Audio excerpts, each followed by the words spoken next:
आज सबसे बड़ा सवाल यह है कि हम अपना पैसा कहां पे रखें कि वो सेफ भी रहे और ग्रो भी करता रहे। स्टॉक्स के अंदर, म्यूचुअल फंड्स के अंदर ग्रोथ है, लेकिन वॉलेटिलिटी बहुत ज़्यादा है और इसलिए हमें लगता है कभी कभी कि गवर्नमेंट बैक स्कीम जो है वो सेफ है। नमस्ते, मैं हूं दीपक और आज हम बात करेंगे ऐसी सेफ स्कीम्स की जो कि गवर्नमेंट बैक्ड हैं। रिस्क लगभग ना के बराबर है, जीरो तो नहीं है लेकिन लगभग ना के बराबर है as compare to stocks and mutual funds. Personally मैं हमेशा बात करता हूं ग्रोथ की, यानी कि स्टॉक्स की और म्यूचुअल फंड की, लेकिन सबका रिस्क लेने का कैपेसिटी अलग अलग है।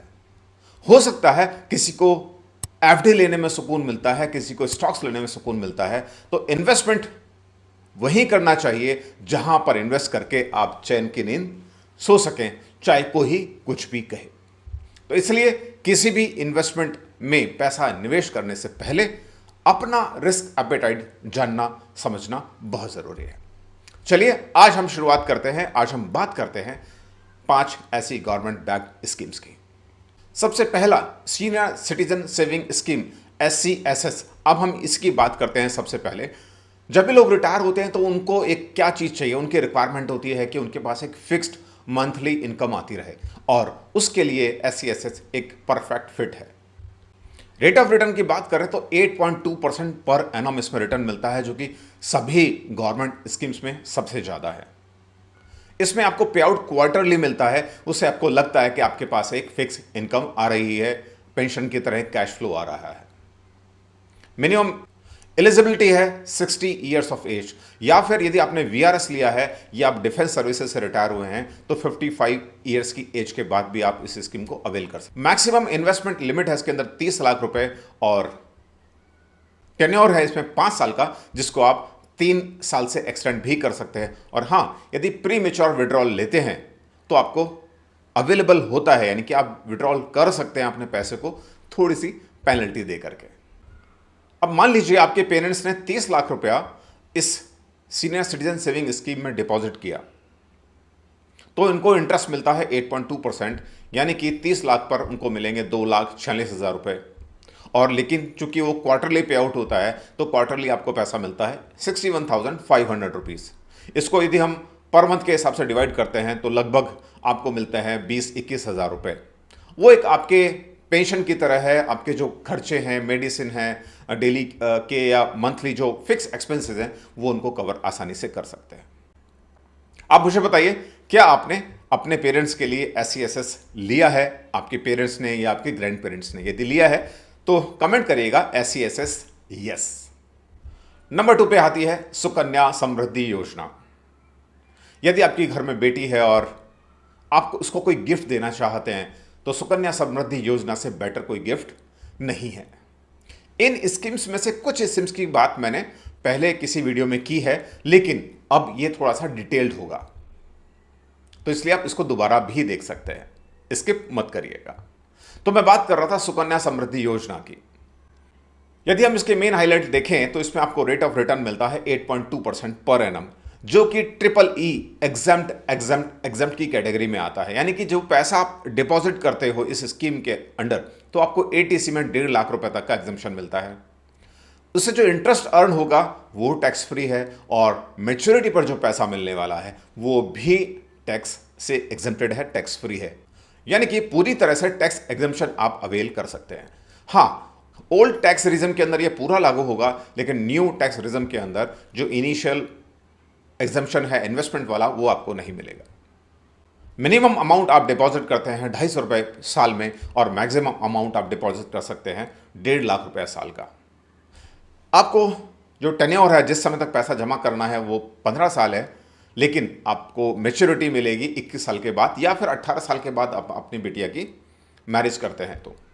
पार्शियल विड्रॉल अलाउड है यदि बिटिया को हायर एजुकेशन के लिए जाना है 18 साल के बाद, या फिर किसी कंडीशन में या कोई मेडिकल इमरजेंसी आती है बिटिया के लिए, उस केस में भी आप इसमें से पार्शियल विड्रॉल ले सकते हैं। और हाँ, एक चीज़ और, ये सिर्फ 2 बेटियों तक ही लिमिट होगी आपकी। यदि 3 बेटियां हैं तो ये स्कीम का बेनिफिट आप नहीं ले पाएंगे। तो कैलकुलेशन के लिए हम समझते हैं आपकी बेटी अभी 1 साल की है, और आप इस स्कीम को शुरू करते हैं, क्योंकि एक चीज़ और है यहाँ पर, इस स्कीम को आपको बिटिया की एज 10 साल होने से पहले ही शुरू करना है, उसके बाद आप इसको शुरू नहीं कर पाएंगे। तो आप मान के चलते हैं आपकी बेटी की उम्र 1 साल है और आप इस स्कीम को शुरू करते हैं। आप इस स्कीम में 1.5 लाख रुपया पर एनम डिपॉजिट करते हैं। 15 साल तक आपने डिपॉजिट किया। टोटल इन्वेस्टेड अमाउंट होगा 22,50,000 रुपए और टोटल मैच्योरिटी अमाउंट होगा 67,50,000।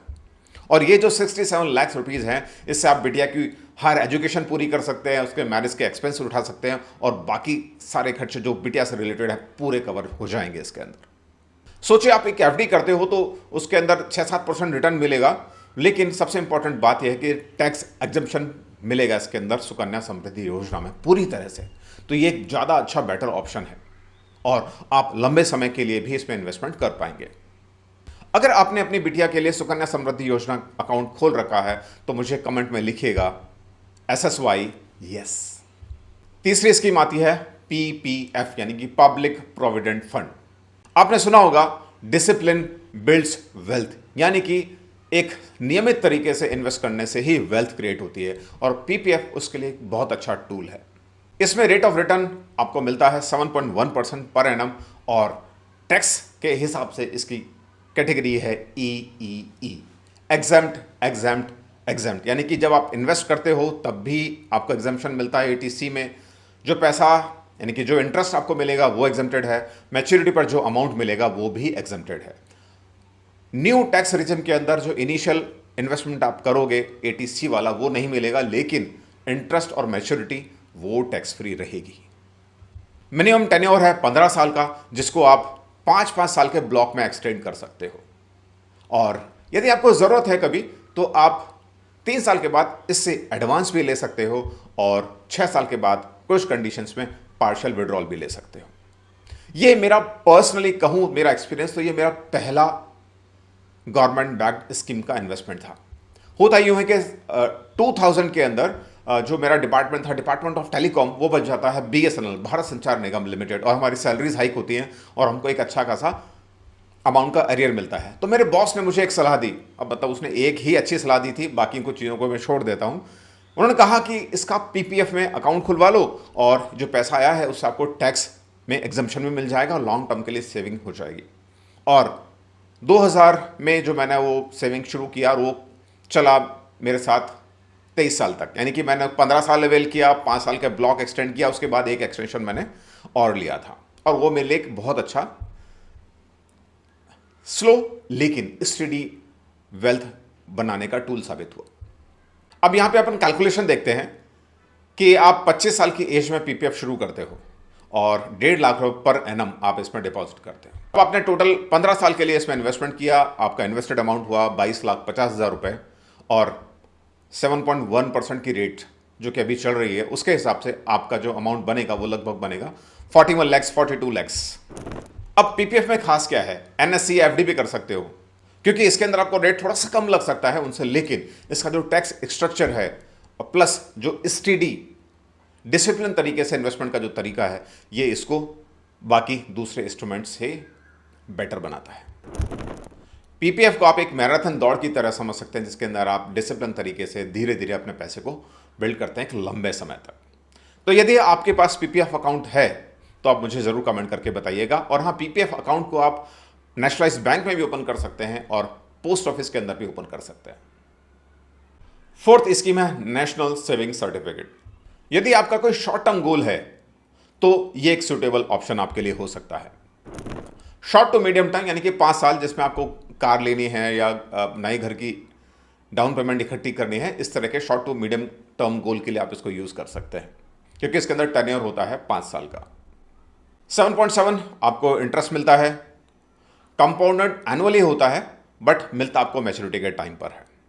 मिनिमम अमाउंट 1,000 रुपये होगा और मैक्सिमम कोई लिमिट नहीं है, जितना पैसा आप दबा के भर दो इसमें आई मीन जितना पैसा आप मैक्सिमम लगाना चाहो तो डिपॉजिट कर सकते हो। और हाँ, ATC के अंदर इसमें आपको 1.5 लाख रुपए तक का टैक्स एग्जम्पशन मिलता है। माइंडेड ओल्ड रिज्म के अंदर, न्यू में कुछ नहीं है। तो यदि आप एग्जांपल देखें, आप 5 लाख रुपए की FD करते हो और 5 साल बाद आपको मैच्योरिटी पर मिलते हैं 7,25,000 रुपये। सेफ एंड प्रेडिक्टेबल रिटर्न है। इसको आप एफडी का कजन समझ सकते हो। एनएससी को आप अपने पोर्टफोलियो में गोल बेस्ड इन्वेस्टिंग की तरह रख सकते हो, short to medium term goal के लिए। आप मुझे बताइए, क्या आपने कभी एनएससी का यूज किया है? पांचवी स्कीम है एनपीएस, नेशनल पेंशन सिस्टम। ये मेरी फेवरेट स्कीम है among all these government schemes. यदि आप कैरियर के शुरुआत में हो या मिड में हो तो आपके पास एक रिटायरमेंट प्लान का होना बहुत जरूरी है और उसको आप इग्नोर नहीं कर सकते। और इसके लिए एनपीएस एक परफेक्ट ब्रिज है, सेफ्टी और ग्रोथ दोनों के लिए। अगेन, ये मेरा पर्सनल अनुभव। जब मैं जॉब में था, गवर्नमेंट जॉब में था, तो मुझे एनपीएस की जरूरत नहीं थी, लेकिन फिर भी मैंने शुरू किया। क्यों? उसका रीजन मैं भी बताता हूं आपको। एनपीएस की खास बात क्या है? इसका पैसा मार्केट में इन्वेस्ट होता है, लेकिन पूरी तरह से रेगुलेटेड है। गवर्नमेंट की एक एजेंसी है जो इसको कंट्रोल करती है और उसके तहत ही सारी जितनी भी ये जो स्कीम्स रन होती हैं एनपीएस की, वो चलती हैं। तो इसलिए कहीं कोई किसी तरह की वैसे रिस्क नहीं है कि कुछ फ्रॉड हो जाएगा। पर हां, चूंकि मार्केट लिंक प्लान है इसलिए थोड़ा बहुत ऊपर नीचे होता है। लेकिन अच्छी बात पता है क्या है? आपका 100% पैसा म्यूचुअल फंड या स्टॉक्स में नहीं लगता। आपका पैसा लगता है स्टॉक्स में, बॉन्ड्स में और गवर्नमेंट सिक्योरिटीज में। और इसके अंदर ना दो ऑप्शन है। एक होता है ऑटोमेटिक ऑप्शन, यानी इसको कहते हैं ऑटो चॉइस, और दूसरी होती है एक्टिव चॉइस। ऑटो चॉइस के अंदर आपकी एज के हिसाब से इक्विटी, बॉन्ड और सिक्योरिटीज का अलोकेशन किया जाता है। और एक्टिव के अंदर आप इसको कस्टमाइज कर सकते हो, यानी कि अर्ली एज में आप इक्विटी प्रोपोर्शन ज्यादा ले लो और बाद की एज में इक्विटी प्रोपोर्शन को आप कम कर दो ताकि आपके रिस्क कम हो जाए। मैंने हमेशा इसको एक्टिव मोड में रखा है और कस्टमाइज किया 75% इक्विटी मोड के लिए, क्योंकि मेरा रिस्क एपेटाइट थोड़ा बेटर है। यदि आपका रिस्क एपेटाइट अच्छा है, हालांकि मैं कहूं यदि आप यंगर एज में हैं, मिड एज में हैं, तो आप मैक्सिमम प्रपोर्शन इक्विटी वाला चूज करिएगा। और जैसे जैसे आप 50s की तरह, 55 की तरह रिटायरमेंट के करीब जाते हैं तो इक्विटीज वाले पोर्शन को आप कम कर दीजिएगा। अब बात बताता हूं जिसके लिए मैंने इसको चूज किया था, वो है एक्स्ट्रा टैक्स सेविंग। आप जो कंट्रीब्यूशन जमा करते हो वो आपको एटीसी में एग्जम्प्ट होता है, लेकिन 80CCD1B के तहत 50,000 रुपए की आपको एक्स्ट्रा छूट मिलती है। यानी कि यदि मैं 30% टैक्स ब्रैकेट में हूं और मैंने 50,000 रुपए की एक्स्ट्रा छूट ले ली तो मेरे 30% टैक्स मेरा बच गया, यानी कि 50,000 रुपए मैंने जो जमा कराया उसमें से 16,000 रुपए तो मेरे सीधे सीधे बच गए। और जो मुझे रिटर्न मिलेगा 11-12% का, वो अलग है। इसलिए मैंने इसको चूज किया था। हालांकि नए टैक्स रिजिम में जो एटीसी वाली छूट है वो नहीं मिलेगी, लेकिन आपके जो रिटर्न है मैच्योरिटी पर वो टैक्स फ्री रहेंगे। और रिटर्न की बात करूं तो हिस्टोरिकली 10 से 12% का रिटर्न इसके अंदर मिल जाता है। किसी पर्टिकुलर फेज में तो मुझे 14% का रिटर्न भी मिला था, जिसमें मार्केट अच्छा कर रहा था। अदरवाइज मुझे 12% मिला, तो हम 10 से 12% का एक रेंज समझ सकते हैं। अब हम एक एग्जांपल समझते हैं कि आपकी एज है 30 साल और आप 30 साल के लिए 5,000 रुपये इन्वेस्ट करते हो, रेट ऑफ रिटर्न आपको मिलता है 10%। तो इन 30 सालों में आपने पैसा इन्वेस्ट किया 18 लाख रुपए। लेकिन 60 साल की एज तक जो टोटल कॉर्पस बन जाएगा वो बनेगा, पता है कितना? 1,13,00,000 रुपए। और जिसमें से 60% पैसा आप रिटायरमेंट के टाइम पे विड्रॉ कर सकते हो, पूरा तरह से टैक्स फ्री है। बचे हुए 40% का एन्युटी होगा और उससे आपको मंथली पेंशन आपके लिए बनेगी लाइफ लॉन्ग। और आप चाहें तो एक ऑप्शन होता है जिसको आप चूज करते हैं, जिसके अंदर आपके बाद ये पेंशन आपके डिपेंडेंट को, यानी कि आपके किड्स को मिल सकती है। Why NPS? Because tax exemption अच्छा मिलता है, सिस्टमेटिक तरीके से आपको मार्केट पार्टिसिपेशन मिलता है। बाकी स्टॉक्स में लगाओगे तो डरोगे, रिस्क रहेगा, म्यूचुअल फंड में लगाओगे तो रिस्क रहेगा, पर इसके अंदर मार्केट पार्टिसिपेशन बहुत कम रिस्क के साथ होता है और ये एक तरह से परफेक्ट रिटायरमेंट टूल बनता है। मुझे बताइए कमेंट करके कि क्या आप एनपीएस के एक्स्ट्रा 50,000 के एग्जेम्पशन का यूज करते हो या आपने एनपीएस का अकाउंट खोला है। तो हमने 5 स्कीम्स की बात की, उसको हम एक क्विक रिकैप कर लेते हैं। SCSS senior citizen saving schemes, seniors के लिए है 8.2% क्वार्टरली पे आउट मिलता है। एसएसवाई सुकन्या समृद्धि योजना गर्ल चाइल्ड के लिए है और 8.2% का टैक्स फ्री कॉर्पस आपको मिलता है। PPF public provident fund long term wealth create करता है, रेट 7.1%, लेकिन टैक्स के हिसाब से ईईई स्टेटस इसको मिलता है। उसके बाद है एनएससी नेशनल सेविंग सर्टिफिकेट, 5 साल का गोल शॉर्ट टर्म वाला 7.7 आपको मिलेगा इंटरेस्ट और एटीसी का बेनिफिट भी। और लास्ट में NPS, national pension system, retirement के लिए बहुत अच्छी चीज़ है। 10 से 12% का रिटर्न मिलता है और ओल्ड स्कीम के अंडर 50,000 रुपीज़ का एक्स्ट्रा टैक्स एग्जम्पशन मिलता है। इन 5 स्कीम्स में से पीपीएफ और एनपीएस में मैंने पर्सनली इसके अंदर इन्वेस्ट किया था। यदि लाइफ स्टेज के हिसाब से समझें तो आप ले सकते हैं। यदि आप सीनियर्स हैं तो आप ले लीजिए senior citizen saving scheme plus थोड़ा सा पैसा पीपीएफ के अंदर, और यदि मिड करियर में है तो आप लीजिए PPF plus NSC plus NPS. और यदि यंग प्रोफेशनल हैं तो आप बिंदास एनपीएस करिए, लॉन्ग टर्म के लिए पीपीएफ करिए और अपनी बिटिया के लिए सुकन्या समृद्धि योजना जरूर लीजिएगा। तो आप मुझे कमेंट करके बताइए कि आप लाइफ की किस स्टेज में हैं, यंग, मिड या सीनियर। दोस्तों, ये 5 गवर्नमेंट बैक्ड स्कीम आपको सेफ्टी देंगी, प्रेडिक्टेबिलिटी देंगी और ग्रोथ भी देंगी, यानी कि फाइनेंशियल पीस आपको देंगी।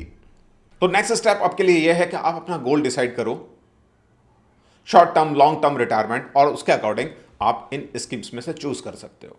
आखिरी बट सबसे इंपॉर्टेंट बात, यदि ये वीडियो आपको पसंद आया तो लाइक करिएगा, शेयर करिएगा, चैनल को सब्सक्राइब करिएगा और उनके साथ जरूर शेयर करिएगा जो कि स्टॉक्स या म्यूचुअल फंड से डरते हैं लेकिन पैसे को इन्वेस्ट जरूर करना चाहते हैं। मिलते हैं ऐसे ही किसी इन्वेस्टमेंट से रिलेटेड इनसाइट वाले वीडियो के अंदर।